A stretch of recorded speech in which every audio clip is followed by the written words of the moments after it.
Hi guys, আমি আবার চলে এসেছি তোমাদের নতুন একটা ব্লগ নিয়ে। তো আমি এবারে আজকে ঘুরতে যাচ্ছি প্রিন্সেপ ঘাট। তো চলো তোমাদেরকে দেখাবো কোথায় কোথায় আমরা ঘুরলাম, কি করলাম না করলাম। তো লেটস কন্টিনিউ। তো হ্যালো গাইজ, আমি ওই যে ক্যাবটা বুক করেছি, ওখানে দাঁড়িয়ে আছে। আমি এবার ওটাতে উঠবো, তারপর দেখাবো যে আমি কোথায় নামছি, কী করছি না করছি, সব কিছু দেখাবো তোমাদেরকে। তোমরা আমার সাথে দূরে থাকো।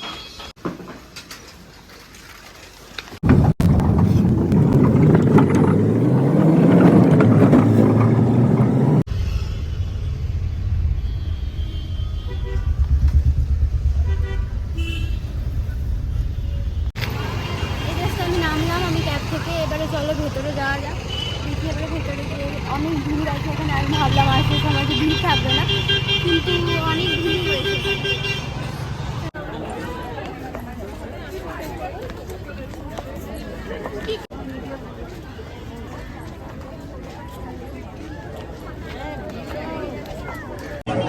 হ্যালো গাইস, এবার আমি এবারে বোটে চাপবো। এই যে অনেক লাইন আছে এখানে, দেখতে পাচ্ছি অনেক লাইন লাগছে, কিন্তু আমি চাপবো।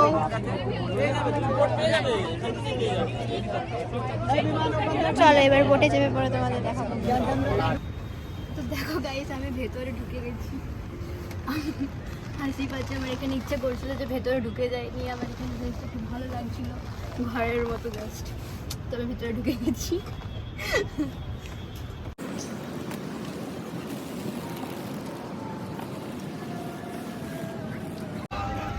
তো গাইজ, আমার বোটিং টাইমিং শেষ হয়ে গেছে, এবার আমাকে নামতে হবে। আমার খুবই খারাপ লাগছে, আমার খুবই ভালো লাগছে যখন আমি বোটিং করছিলাম। তো এবার নামতে হবে।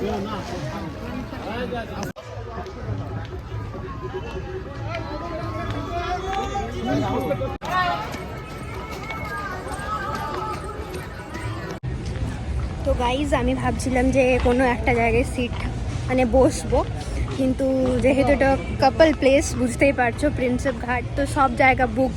আমি কোথাও বসতে পারছি না, আমি কোনো জায়গা খুঁজে পাচ্ছি না যে আমি বসবো এখানে। সব জায়গায় কোনো না কোনো কাপল হয়তো বসে চুমাচাটি করছে। তো তো দেখো, কোনো জায়গা মানে পুরো ফাঁকা নেই, সব জায়গাতে কোনো না কোনো কাপল বসে আছে। এইদিকে হোক ওইদিকে হোক, সব জায়গা একদম নো এমটি সিট। তো গাইজ, আমি যেটা বলছি, আমি ফুচকা খেয়েছিলাম, তো তোমাদেরকে সেটা দেখাতে পাইনি কারণ অনেক ওইখানে ভিড় ছিল। তো আমি বোটিং করে নিয়েছি, বোটিং করে কিন্তু আমার মন ভরেনি। আমি ভাবছিলাম আরেকবার বোটিং করি, কিন্তু শুধু শুধু আরও 500 টাকা নষ্ট করে কী হবে, অন্যদিন তখন করে নেব। তো দেখো গাইজ, আমি এখানে এখন ঘুরছি, এটা প্রিন্সেপ ঘাটের মধ্যেই বলতে পারো।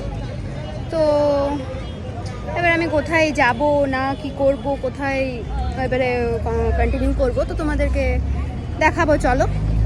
তো সাথে থেকো গাইজ। আমি এখন প্রিন্সেপ ঘাটের এখানে মানে জেমস প্রিন্সেপের ওইখানটাতে বসে আছি জাস্ট, কিন্তু চারিদিকে শুধু চুম্মা চাটি চলছে। আমার মনে হচ্ছে যে আমি জাস্ট একা এসে আমি কোনো ভুল করে নিয়েছি। চারিদিকে শুধু চুম্মা চাটি হচ্ছে।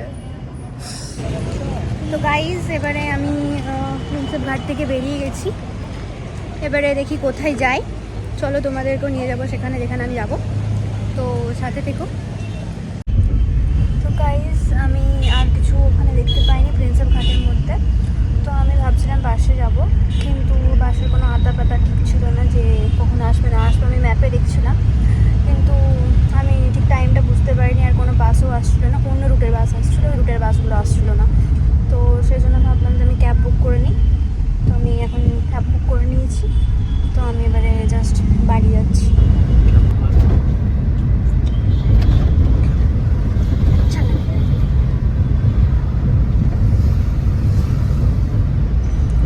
তো গাইজ, আমি এবারে হেঁটে হেঁটে বাড়ি যাচ্ছি, কেননা আমাকে ক্যাবটা মাঝ রাস্তায় ছেড়ে এসছে। কেননা এইদিকে যে রাস্তাটা আছে খুবই মানে গলি টাইপের, তো ক্যাবটা এত দূর আসতে পারবে না। তো ওই জন্য আমি এবারে হেঁটে হেঁটে বাড়ি যাচ্ছি। তো আমি আপাতত এখনও পর্যন্ত কিছু খাইনি, মানে খেয়েছিলাম ওখানে যা খেয়েছি ফুচকা, বাকি যা খেয়েছি ওখানে খেয়েছি, ওগুলো তোমাদেরকে দেখাতে পারিনি। কিন্তু এবারে বাড়ি গিয়ে যা কিছু করার সেগুলো অর্ডার করবো। গাইজ, আমি এবারে ঘর পৌঁছে গেছি, আমি এবারে তালা খুলবো। নিয়ে দেখো এদিকে অন্ধকার পুরো, আমার এখানে একাই থাকতে খুবই ভয় লাগে। তো দেখা যাক অন্য কোনো ফ্ল্যাট বা সামথিং অন্য কিছু পেলে আমি ওখানে শিফট হয়ে যেতে পারি। তো এইদিকে একা আসা খুবই মানে এইদিকে পুরো অন্ধকার, একদম কেউই থাকে না বলতে গেলে। ওখানে একটা আছে ভূত বাড়ি বলে, আবার ওটা পরে অন্য কোনো ব্লগে তোমাদেরকে দেখাবো। তো আজকের মতো এতটুকুই, বাই বাই।